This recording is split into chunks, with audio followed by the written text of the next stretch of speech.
Hello everyone, welcome to G centric. और आज हम एक छोटा सा टॉपिक पढ़ेंगे जिसका नाम है voltage control and power factor improvement. ये टॉपिक बहुत छोटा आपके एग्जाम ओरिएंटेड है, अदरवाइज इस टॉपिक के ऊपर किताबें लिखी जाती है, इसके अंदर फैक्ट डिवाइसेस पढ़े जाते हैं। एक बहुत लंबा चौड़ा एक पीएचडी वाला टॉपिक होता है कि पावर फैक्टर को और वोल्टेज को कैसे कंट्रोल करें और कैसे पावर फैक्टर इंप्रूव करें।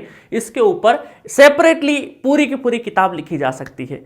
बट चूंकि हम एसएससी जेई या आरआरबी जेई या स्टेट जेई के लेवल पे बात कर रहे हैं तो वहां पर आपको इतना डेप्थ नहीं आएगा। आपको सिर्फ और सिर्फ इक्विपमेंट के नाम आते हैं, इनसे रिलेटेड जो इक्विपमेंट के नाम है और वो पॉपुलरली किस चीज के लिए यूज किए जाते हैं उसके बिहाफ पे आपको क्वेश्चन पूछे जाएंगे।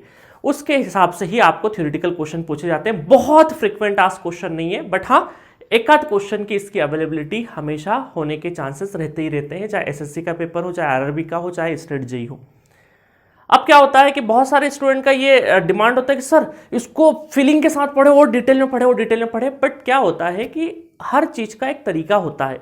अगर ऐसा ही होता है कि डिटेल में पढ़ना, मैं गेट वाली कोर्स दे देता आपको, जो गेट में मैंने पावर सिस्टम पढ़ा कि यही पढ़ लो, बट वो फिजिबल नहीं है ना। इसीलिए सेपरेट आपको लॉन्च किया है कि जेई कोर्सेस अलग से पढ़ा रहे हैं, ताकि जो आपके काम की चीज हो उतना ही पढ़ाएं, अननेसेसरी का नहीं पढ़ाए। अदरवाइज तो आपके पास किताबें है ढेर सारे, और जो लोग भी जेई वगैरह का एग्जाम देते हैं वो ऑलरेडी ग्रेजुएट होते ही होते हैं मैक्सिमम, या फाइनल ईयर में है अपने, तो वो ऑलरेडी बहुत सारी जगह में पढ़ चुके हैं, अपने सेमेस्टर में पढ़ चुके हैं। बट दिमाग इस तरीके से है कि भाई आपको एग्जाम ओरिएंटेड पढ़ना है, उस हिसाब से हमारी ड्यूटी बनती है कि आपको टू दी पॉइंट उस तरीके से पढ़ाए जो आपको एग्जाम में हेल्पफुल हो।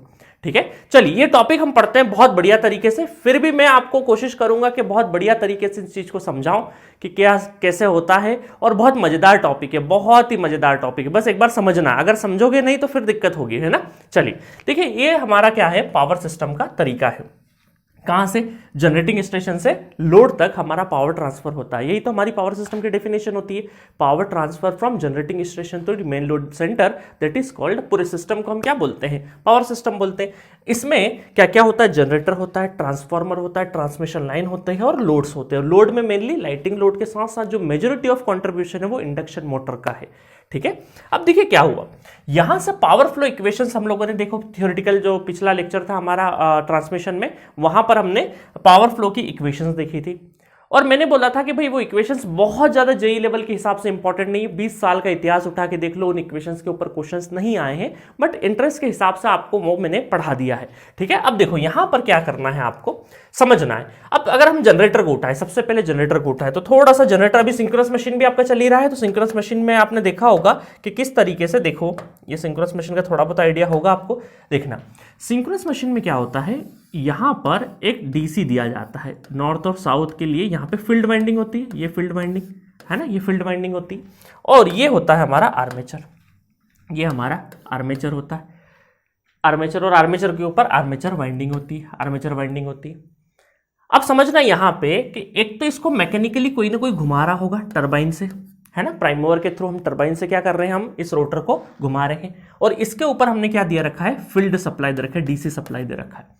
तो इसको बोलते हैं एक्साइटेशन। क्या बोलते हैं हम लोग इसको? एक्साइटेशन। कलर चेंज कर लेते हैं, इसको बोलते हैं एक्साइटेशन। एक्साइटेशन, एक्साइटेशन, एक्साइट कर रहे हैं, डीसी एक्साइटेशन, एक्साइटेशन। और इसको बोलते हैं mechanically input, mechanical input, mechanical input, जो कि एनएस से हम लोग रोटेट करवा रहे हैं। अब आप देखोगे कि जनरेटर के इस पार जो हमारी ट्रांसमिशन लाइन आगे जा रही है ना, ट्रांसमिशन लाइन जा रही है, स्टेप अप ट्रांसफार्मर पे जाएगी, फिर स्टेप अप ट्रांसफार्मर से ट्रांसमिशन लाइन जाइए, तो यहां पर एक्टिव पावर और रिएक्टिव पावर दोनों प्रोड्यूस कर रहा है। ये जो अल्टरनेटर है, ये एक्टिव पावर और रिएक्टिव पावर दोनों प्रोड्यूस कर रहा है। What is active power? The work done, है ना, the energy in the actual work done. भाई रियल पावर का मतलब क्या है? रियल पावर का मतलब जैसे हमने नेटवर्क थ्योरी में पढ़ा है ना, ऐसी फंडामेंटल्स में हमने रिएक्टिव पावर, एक्टिव पावर के बारे में अच्छे से थोड़ा सा देखा था। तो एक्टिव पावर होता क्या है? एक्टिव पावर जो एक्चुअल वर्क डन करे। अब एक्चुअल वर्क डन का मतलब है कि जो हमें दिखे, जिसकी फिजिकल प्रेजेंस हो। तो इसका मतलब है कि active power is related to this mechanical input. ये जो प्राइम मूवर घूम रहा है, मैकेनिकल इनपुट घूम रहा है, एक्टिव पावर इससे ही एसोसिएटेड रहती है। इसके कम ज्यादा होने से एक्टिव पावर के ऊपर क्या होगा? कम ज्यादा होगा। इसका मतलब एक्टिव पावर का सीधा सीधा रिलेशन किससे है? मैकेनिकल इनपुट से है। और मैकेनिकल इनपुट में क्या होता है? मैकेनिकल इनपुट का मतलब है कि इसके रोटेशन में कम ज्यादा, इसके रोटेशन में कम ज्यादा। इसका मतलब क्या है कि जो हमारा स्टेटर एमएमएफ एक्सिस है, स्टेटर का एमएमएफ एक्सिस है स्टेटर का, और रोटर का जो एक्सिस है उसके बीच में डिफरेंस हो, उसके बीच में क्या हो? डिफरेंस हो। और उसके बीच के डिफरेंस को ही हम क्या बोलते हैं? लोड एंगल बोलते हैं। इसके बीच के डिफरेंस को अभी आप सिंक्रोनस मशीन में लोड एंगल बहुत डिटेल में पढ़ेंगे, लोड एंगल जिसको हम डेल से डिनोट करते हैं। इसीलिए हम क्या बोलते हैं कि जो एक्टिव पावर है, एक्टिव पावर वो प्रोपोर्शनल टू लोड एंगल है, प्रोपोर्शनल टू लोड एंगल है। क्योंकि लोड एंगल को कौन वेरी कर सकता है? लोड एंगल को वेरी कर सकता है ये मैकेनिकल इनपुट जो कि प्राइम मूवर से कनेक्टेड है। अच्छा, ये कहां कनेक्टेड है? स्टीम टरबाइन से चल रहा है ना, ये सारा सारा किससे चल रहा है? टरबाइन से। तो टरबाइन की ब्लेड्स की स्पीड किस पे डिपेंड कर रही है? स्टीम से, है ना, स्टीम से डिपेंड कर रही है। स्टीम किस बात से डिपेंड कर रही है? पानी कितना गर्म कर रहे हो, पानी की और कैसे गर्म हो रहा है, वो हमारे कोल से, मतलब एक्चुअल एनर्जी से हमारा एक्टिव पावर अफेक्ट हो रहा है। अब रिएक्टिव पावर की बात करें, रिएक्टिव पावर क्या होता है? Reactive power associated with this excitation process. ये जो एक्साइटेशन है, ये जो एक्साइटेशन है डीसी, इससे, इस एक्साइटेशन से अफेक्टेड क्या होगा? आपका रिएक्टिव पावर होगा। इस एक्साइटेशन से अफेक्टेड क्या होगा? रिएक्टिव पावर होगा। और इससे हम ये बोल सकते हैं आगे चल के जब आप सिंक्रोनस मशीन वगैरह में एक्सप्रेशन वगैरह देखोगे तो ये जो रिएक्टिव पावर का इक्वेशन आएगा उसके हिसाब से ये किसके प्रोपोर्शनल होता है? ये वोल्टेज डिफरेंस के प्रोपोर्शनल होता है, वोल्टेज डिफरेंस के प्रोपोर्शनल होता है। मतलब वोल्टेज का थोड़ा बहुत भी वेरिएशन किसको अफेक्ट करेगा? आपके रिएक्टिव पावर को अफेक्ट करेगा। तो अभी आप मोटा मोटी ये जानिए, बाकी डिटेल वर्जन में ये आप सिंक्रोनस मशीन में भी मैं एक बार पढ़ाऊंगा इसको। तो आप ये मान के चलिए कि भाई जो जनरेटर से, क्योंकि इलेक्ट्रिसिटी आ कहां से रही है? जनरेटर से आ रही है। जनरेटर क्या क्या प्रोड्यूस कर रहा है? एक्टिव पावर प्रोड्यूस कर रहा है और रिएक्टिव पावर प्रोड्यूस कर रहा है। अब देखो, आप बोलोगे सर जनरेटर ही एक्टिव पावर और रिएक्टिव पावर जनरेट कर रहा है, तो इसका मतलब है कि भाई यहां से जितने भी एक्टिव पावर रिएक्टिव पावर, इसको इस लोड पे, सपोज करो आप अभी कंज्यूमर एंड पे बैठे हो, आप इंडक्शन मोटर लेके आते हो। क्या लेके आते हो? इंडक्शन मोटर लेके आते हो कि सर मैं एक इंडक्शन मोटर लेके आया हूं, इंडक्शन मोटर जिसके अंदर कुछ एक्टिव पावर की जरूरत पड़ेगी, कुछ रिएक्टिव पावर की जरूरत पड़ेगी। तो इस इंडक्शन मोटर में रिएक्टिव पावर की जरूरत पड़ेगी, है ना, ये बात तय है। अब आप बोलोगे सर एक्टिव पावर तो मैं कहां से ले रहा हूं? या ट्रांसमिशन लाइन से लेके आ रहा हूं, है ना। देखो आपका घर में जो भी इक्विपमेंट चल रहा है वो कहां कनेक्टेड है? जो आपके नुक्कड़ पर डिस्ट्रीब्यूशन ट्रांसफार्मर लगा है वो हमारे सब डिस्ट्रीब्यूशन जो सब स्टेशन है वहां पे 11 kV के वहां से कनेक्टेड होगा। वो कहां से कनेक्ट होगा? और आगे कनेक्ट होते होते होते होते जनरेटर पे होगा। मतलब आप घर के अंदर कोई भी स्विच ऑन या ऑफ कर रहे हैं, एक्टिव पावर की डिमांड ले रहे हैं, तो वो सीधा सीधा कहां पे जा रहा है? हमारा जनरेटिंग स्टेशन पे, है ना। मान लीजिए अभी थोड़ी देर के लिए कि बीच में कोई भी नहीं है, एक के बाद एक के बाद एक के बाद आपका ही घर कनेक्टेड है, तो तभी तो यही बोलेंगे ना हम लोग। तो हम ये बोलेंगे कि ये हमारा जनरेटर को बोलेंगे कि भाई एक्टिव पावर की जरूरत है, जनरेटर खुशी खुशी देगा। जनरेटर क्या देगा? हमें खुशी खुशी एक्टिव पावर देगा। बट वहीं पर अगर आपने रिएक्टिव पावर मांग लिया इससे कि भाई मेरे को थोड़ा सा रिएक्टिव पावर और चाहिए, और थोड़ा सा एडिशनल मुझे रिएक्टिव पावर चाहिए, तो रिएक्टिव पावर जब भी आप मांगोगे ना, डिमांड करोगे, तो ये पूरा का पूरा सिस्टम थोड़ा सा आनाकानी करेगा कि नहीं भाई रिएक्टिव पावर इतनी आसानी से हम नहीं देंगे, रिएक्टिव पावर इतनी आसानी से नहीं देंगे। ये मैं ऑलरेडी एक जगह भी डिस्कस किया हूं पावर सिस्टम में, नहीं। तो देखिए, तो एक्टिव पावर, देखो एक्टिव पावर के लिए बहुत खुशी खुशी क्यों राजी हो गए? क्योंकि आप जो एनर्जी मीटर जो पैसा दे रहे हो और जो एनर्जी मीटर में काउंट हो रहा है वो एक्टिव पावर काउंट हो रहा है। एनर्जी मीटर की यूनिट क्या होती है? किलोवाट आर, कि भाई किलोवाट पावर कितना कंज्यूम कर रहे हो और कितनी देर के लिए कर रहे हो, कितने घंटे के लिए कर रहे हो, उसके मल्टीप्लिकेशन से क्या हो गया? एनर्जी काउंट हो गई। तो इसका मतलब एक्टिव पावर काउंट हो रहा है। तो एक्टिव पावर की जितनी डिमांड करोगे ये मना नहीं करेंगे, आपको खुशी खुशी देंगे, क्योंकि ये पूरा का पूरा सिस्टम जो है वो आप जो पेमेंट दे रहे हो यहां पे, जो कंजप्शन एंड पे, consumer is king. Power system में कंज्यूमर इज किंग। कंज्यूमर जो है, कस्टमर जो है, कस्टमर अपने एक्टिव पावर के एवज में इन सबको सैलरी दे रहा है। ट्रांसमिशन के डिपार्टमेंट को, डिस्ट्रीब्यूशन को, जनरेटिंग स्टेशन को, सबको पैसा ट्रांसफर होते जा रहा है ना। आप किसको दोगे? डिस्ट्रीब्यूशन कंपनी को दोगे। डिस्ट्रीब्यूशन कंपनी किसको देगी? ट्रांसमिशन कंपनी को देगी। ट्रांसमिशन कंपनी जनरेटिंग स्टेशन वाले को देगी। एक दूसरे से बिजली खरीद रहे हैं ना भाई, ये जनरेटर है, एक दूसरे से क्या है? बिजली खरीद रहे। अब जनरेटर क्या करेगा भाई? हर एक के यहाँ पे डिपार्टमेंट कुछ लोग काम कर रहे होंगे, सबकी सैलरी जारी होगी, तो उन सबका पैसा कहां से आ रहा होगा? इसी कंज्यूमर से आ रहा होगा। बट यही कंज्यूमर जब रिएक्टिव पावर की डिमांड करे तो इन सबको परेशानी हो जाती है। क्यों परेशानी हो जाती है? क्योंकि रिएक्टिव पावर क्या है, ये जो जनरेटर को डिस्टर्ब, अगर हम रिएक्टिव पावर, इस रिएक्टिव पावर की इसने जो डिमांड करी उसको फुलफिल करने के लिए अगर हम जनरेटर को डिस्टर्ब करेंगे तो जनरेटर बोलेगा कि भाई मेरे पास तो जो रिएक्टिव पावर है वो मैं इतनी प्रोड्यूस कर रहा हूं, लेट अस सपोज ये तो बहुत 5% ही प्रोड्यूस कर रहा हूं, मैं तो इतनी रिएक्टिव पावर प्रोड्यूस कर रहा हूं ताकि मैं आपको ट्रांसमिट कर सकूं, ये ट्रांसमिशन लाइन में इंजेक्ट कर सकूं मैं अपना एक्टिव पावर, है ना। अभी आपको समझ में नहीं आएगा हो क्या रहा है। अब देखो मैं रिएक्टिव पावर को तीनों की तुलना में अलग अलग तरीके से बताता हूं। देखो क्या होता है, एक्टिव पावर डायरेक्टली कन्वर्ट नहीं होता है, कोई भी एनर्जी इलेक्ट्रिकल से मैकेनिकल से इलेक्ट्रिकल या इलेक्ट्रिकल से मैकेनिकल डायरेक्ट कन्वर्जन पॉसिबल नहीं है। पहले क्या होता है, आप एनर्जी सपोज करो यहां पे मैकेनिकल इनपुट दिया आपने, मैकेनिकल एनर्जी पहले आपकी क्या होगी, मैग्नेटिक डोमेन क्रिएट होगा, अंदर की साइड में क्या होता है, मैग्नेटिक डोमेन क्रिएट होता है, मैग्नेटिक पाथ डेवलप होता है। उस मैग्नेटिक पाथ को डेवलप करने में जो एनर्जी जाती है उसको हम रिएक्टिव पावर बोलते हैं। और फिर उसके बाद आपके रिस्पेक्टिव इलेक्ट्रिकल हो चाहे मैकेनिकल हो उसमें कन्वर्जन होता है। ट्रांसफार्मर में भी वैसे ही है, ट्रांसफार्मर में आपने इलेक्ट्रिकल दिया, जो मैग्नेटिक कोर है, जो फ्लक्स सेटअप हो रहा है, वो जो फ्लक्स सेटअप होने में कौन सी एनर्जी जा रही है, आपकी रिएक्टिव पावर जा रहा है। तो मैग्नेटिक पाथ तो हम लोग क्या बोल सकते हैं, रोटेटिंग मशीन के पॉइंट ऑफ व्यू से हम ये बोल सकते हैं कि reactive power, what is reactive power, the energy required to set up the magnetic path inside the machine by which we can convert electrical to mechanical और वाइस वर्सा, है ना। तो जो मैग्नेटिक पाथ मशीन के अंदर जो मैग्नेटिक पाथ क्रिएट करने के लिए जो एनर्जी की जरूरत पड़ती है that is called reactive power. तो जनरेटर, मोटर, ट्रांसफार्मर, इसमें पहले एनर्जी मैग्नेटिक पाथ बनता है, उस मैग्नेटिक पाथ से रिस्पेक्टिव, तो मैग्नेटिक पाथ क्रिएट करने में जो एनर्जी जाती है उसको हम रिएक्टिव पावर बोलते हैं। उस पावर को हम क्या बोलते हैं, रिएक्टिव पावर बोलते हैं। इतना समझ में आया। अब देखो ट्रांसमिशन में क्या होता है, ये ट्रांसमिशन लाइन है, ट्रांसमिशन लाइन है ना, किसी वायर के अंदर, ये सपोज करो वायर है, इसके अंदर डायरेक्टली एक्टिव पावर फ्लो नहीं होता है, पहले ये चार्ज होती है, मैग्नेटाइज, एक मैग्नेटिक पाथ सेटअप होता है, मैग्नेटिक पाथ, तो पहले रिएक्टिव पावर हल्का सा जाएगा और इसको मैग्नेटिक एनर्जाइज कर देगा, मैग्नेटिक पाथ प्रोवाइड कर देगा, देन एक्टिव पावर ट्रेवल करता है।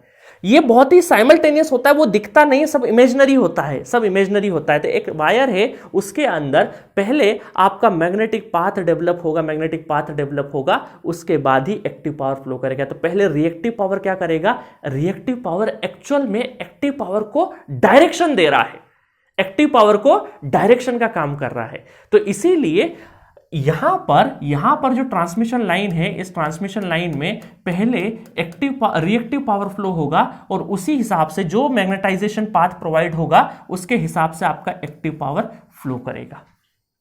अब चूंकि क्या होता है कि ट्रांसमिशन में कोई एनर्जी कन्वर्जन तो हो नहीं रहा है, इस वजह से जनरेटर जो रिएक्टिव पावर जनरेट कर रहा है वो बहुत ही छोटा अमाउंट जनरेट कर रहा है, क्योंकि आपको ज्यादा रिक्वायरमेंट नहीं है, क्योंकि यहां पे एनर्जी का कन्वर्जन नहीं हो रहा। जैसे ट्रांसफार्मर हो गया, दूसरी मशीन्स हो गई, तो वहां ज्यादा चाहिए।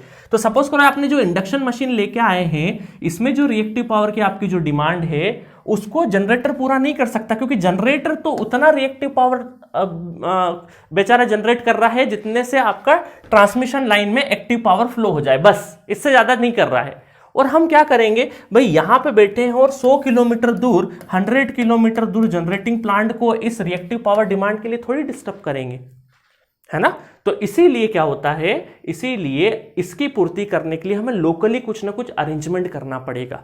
हमें क्या करना पड़ेगा, लोकली अरेंजमेंट करना पड़ेगा।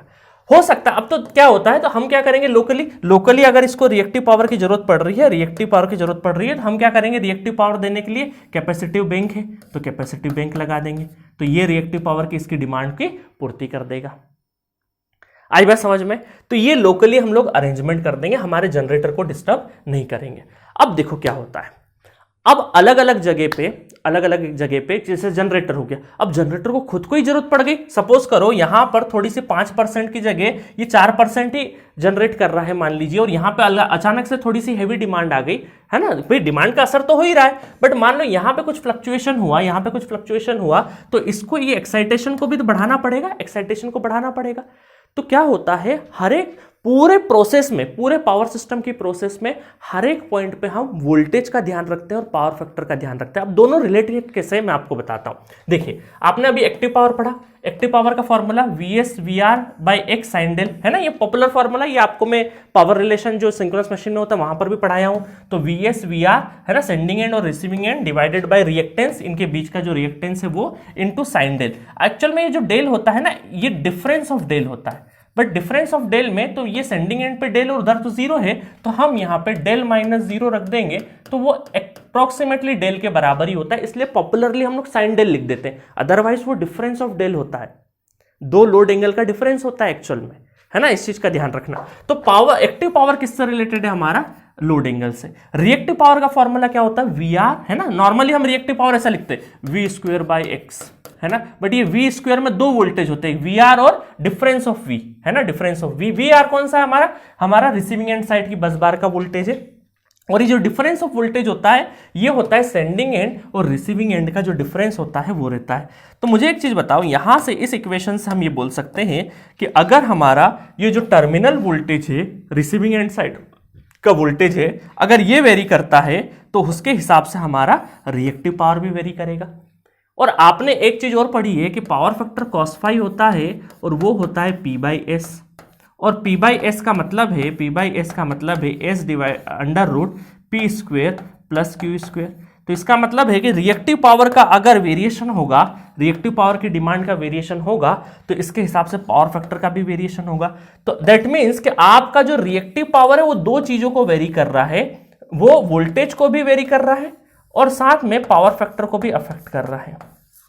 तो एक तीर से दो निशाने लग रहे हैं कि अगर आपने किसी तरीके से रिएक्टिव पावर को मेंटेन कर लिया या रेगुलेट कर लिया रिएक्टिव पावर को, तो आप वोल्टेज, टर्मिनल वोल्टेज को भी क्या कर सकते हैं, अपने रेटेड की वैल्यू पे मेंटेन रख सकते हैं और साथ में पावर फैक्टर को भी सेटल डाउन कर सकते हैं या रिक्वायर्ड लेवल पे ला सकते हैं। तो आप रिएक्टिव पावर को सिर्फ टू रेगुलेट रिएक्टिव पावर, आप टर्मिनल वोल्टेज को भी कंट्रोल कर सकते हैं और पावर फैक्टर को भी इंप्रूव कर सकते हैं। इस वजह से इस टॉपिक का नाम क्या है, voltage control and power factor improvement. इसमें पूरे स्टडी में हम लोग सिर्फ और सिर्फ रिएक्टिव पावर पर फोकस करेंगे कि रिएक्टिव पावर को किस तरीके से मैनेज किया जाए।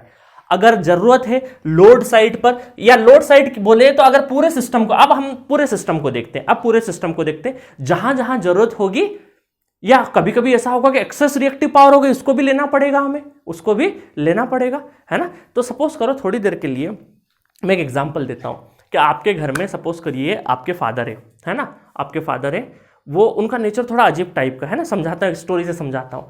तो वो क्या करते हैं, रोज की उनकी डाइट जो है वो 5 चपाती की है, 5 रोटी रोज खाते हैं, एक स्टैंडर्ड है, कई सालों से 5 रोटी खा रहे हैं। अगर किसी दिन वो 7 रोटी खा ले तो आपकी मम्मी को या घर में जो भी खाना बना रहा है XYZ, तो उसको 2 रोटी की पूर्ति करनी पड़ेगी। अदरवाइज आपके जो फादर है वो बहुत ही गुस्से वाले हैं, बिल्कुल उनको तुरंत चाहिए। तो 5 रोटी तो उनकी रेटेड वाली है, अगर उनकी डिमांड 7 रोटी की हो गई तो आपको 2 एक्स्ट्रा कहीं ना कहीं से जुगाड़नी पड़ेगी, कहीं ना कहीं से एक्स्ट्रा एफर्ट मार के जुगाड़नी पड़ेगी, है ना। तो उनके जो फादर है वो 5 रोटी खाने के बाद अगर वो डिमांड कर रहे हैं मुझे और चाहिए, मुझे और रोटी चाहिए, तो आप 2 रोटी की व्यवस्था कर देंगे। अब मान लीजिए क्या हुआ कि आपके फादर ऐसे भी है कि भाई उनकी इच्छा हुई कि किसी दिन 3 रोटी खाने की और बची हुई 2 रोटी है, तो वो गुस्सा हो जाएंगे, इस 2 रोटी को कहीं ना कहीं सेटल करो, मेरे सामने दिखने मत दो, कहीं ना कहीं इसको खपाओ। तो किसी दिन उन्होंने 5 में से 3 रोटी खाई, तो बची हुई 2 रोटी उनकी थाली में, वो तुरंत हमें गायब करना पड़ेगी। गायब करने का मतलब है कि उसको कहीं ना कहीं क्या करना पड़ेगा, किसी कुत्ते को, गाय को, या घर में और कोई खाना खा रहा है तो उसको दे देंगे।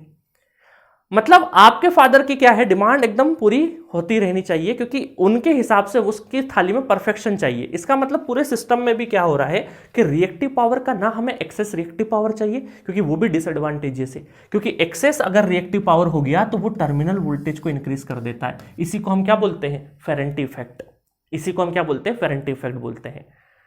और अगर डिफिशियंसी हो गई रिएक्टिव पावर की, तो हमें कहीं ना कहीं से क्या करना पड़ेगा, उसको देना पड़ेगा। उसको देना पड़ेगा, अदरवाइज वो हमारे सिस्टम को क्या करेगा, हार्म करेगा। हमारे सिस्टम को क्या करेगा, अगर रिएक्टिव पावर बहुत ज़्यादा लार्जली, मैंने याद है एक डिस्कशन सुनाया था कि दो लोगों ने तपस्या करी और एक ने प्योर इंडक्टर मांगा, एक ने रजिस्टर मांगा, और पूरे सिस्टम से कैसे रिएक्टिव पावर अफेक्ट होता है, एक कहानी सुनाई है हमने पावर सिस्टम में ना, इसी RRB JEE SSC JEE batch में।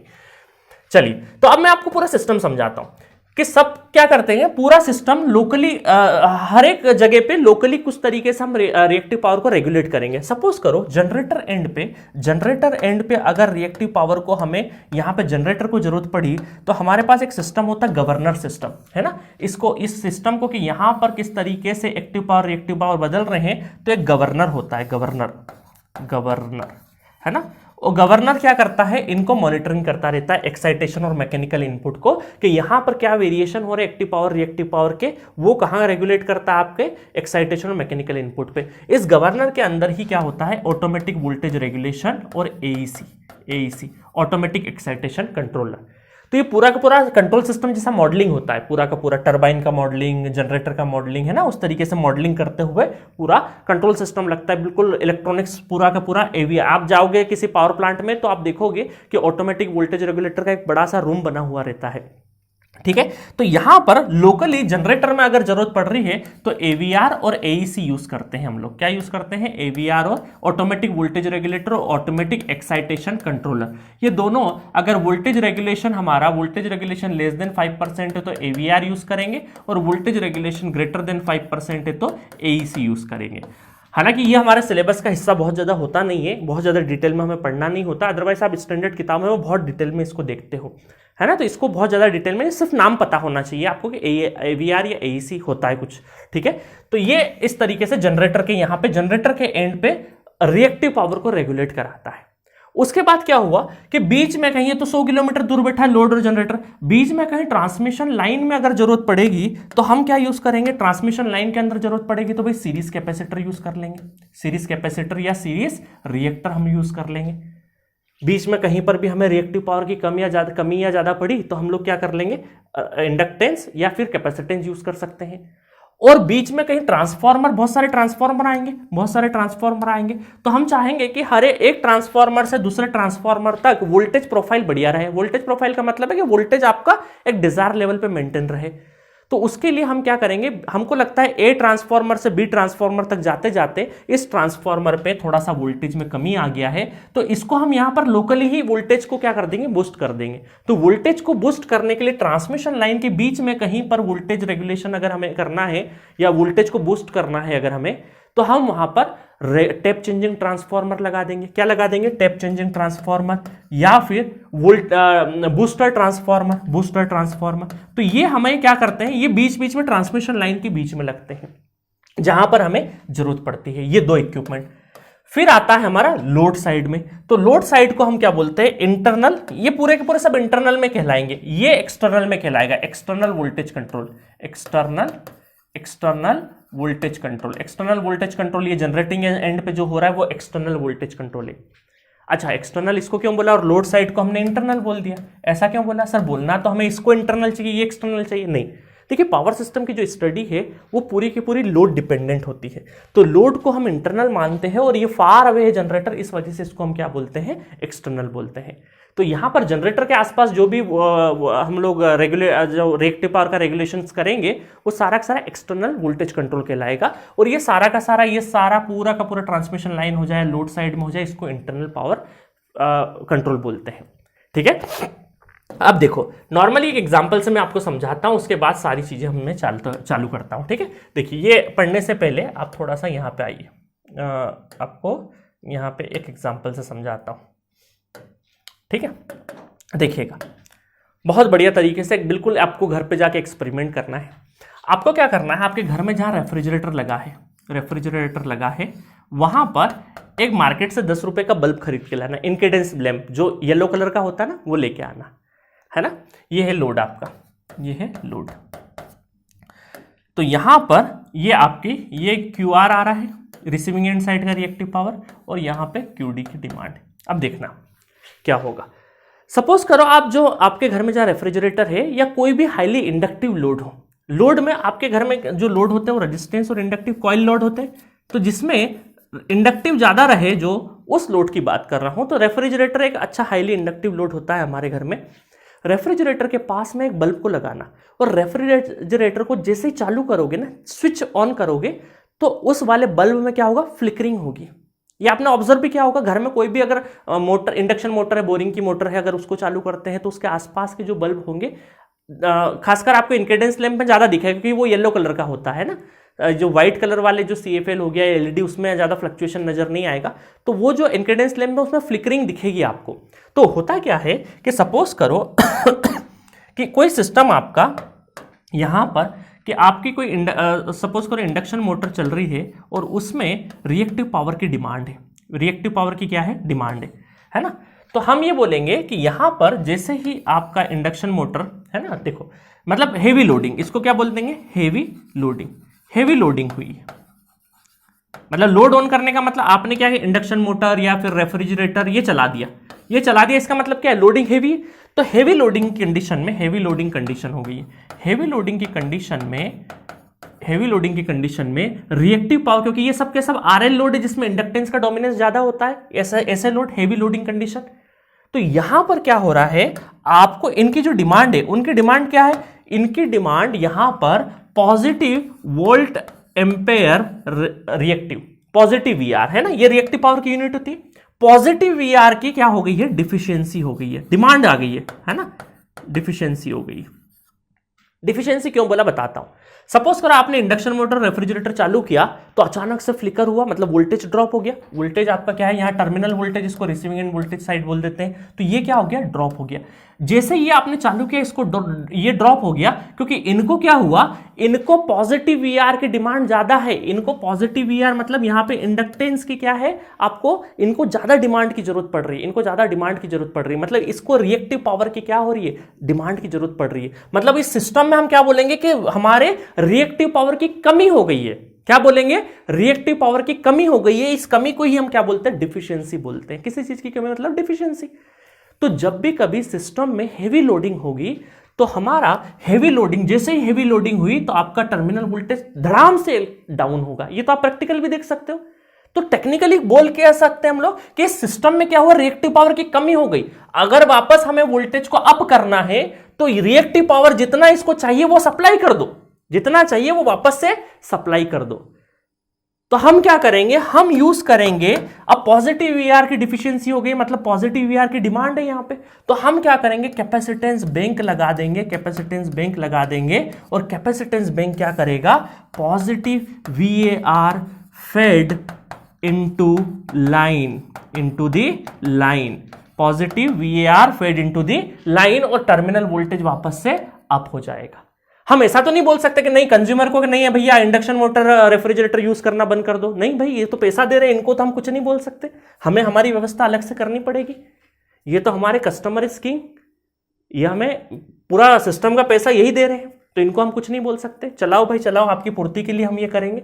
हाँ, आगे चल के टैरिफ वगैरह लेके आएंगे। टैरिफ पढ़ा है मैंने, वहां पर ये चीज बताइए कि इसको रोकने के लिए हम पावर फैक्टर टैरिफ कैसे चलाते हैं, पढ़ाया ऑलरेडी मैंने, है ना।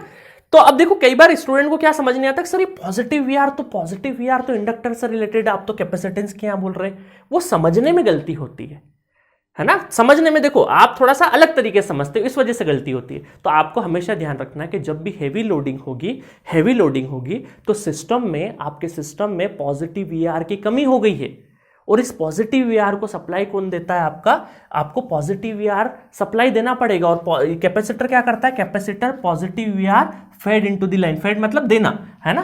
तो पॉजिटिव VR फेड करेंगे हम लोग लाइन में, तो जिससे कि टर्मिनल वोल्टेज वापस इंप्रूव हो जाएगा। तो हेवी लोडिंग के टाइम पे ऐसा होगा। सपोज करो लाइट लोड कंडीशन हुई, है ना, मान लीजिए उसका उल्टा हुआ, चलो चल रहा है, सारा का सारा सिस्टम चल रहा था, अचानक से आपने इंडक्शन मोटर को बंद कर दिया, तो लाइट लोड हो गया। कंडीशन क्या हो गई, लाइट लोडिंग कंडीशन हो गई। इसका मतलब क्या हो गया, अब आपके सिस्टम में अभी के देखो, आप कुछ किसी रिएक्टिव पावर को ले रहे थे दोनों, रेफ्रिजरेटर और इंडक्शन मोटर, अचानक से इंडक्शन मोटर को बंद कर दी, तो जो इंडक्शन मोटर का जो रिएक्टिव पावर है वो तो कहीं ना कहीं बचा हुआ है ना अभी।